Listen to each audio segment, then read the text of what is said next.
सबैलाई नमस्कार। मेरो नाम केल प्रसाद गुरुङ हो। म नवलपरासी बदघाट 15 तेलाको यो कृषि च्याउ फर्मबाट म बोल्दैछु र यस फर्मको म प्रोप्राइटर हुँ र यो चाहिँ खास यो दुधे च्याउ हो। यो दुधे च्याउमा म यस्तै बिउ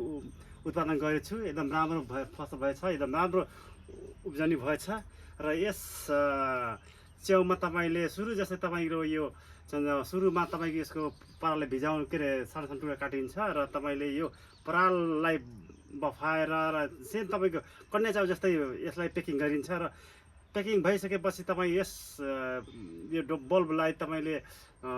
एकै दिनसम्म तपाईँले कालो कोठा के अरे अँध्यारो कोठामा अथवा घुम्साने कोठामा अलिकति राखेर होइन, अलिकति तपाईँको 25 देखि 27 डिग्रीमा राखेर यसलाई ढुसी पाइन्छ र यस ढुसी परेपछि तपाईँको 21 दिनमा पुगिसकेपछि यस यो मुखबाट बाँधेको यो सबै खोलेर अनि यसमा तपाईँको यो क्रिसिङ एउटा भनिन्छ, माटो सोल माटो भनिन्छ र यो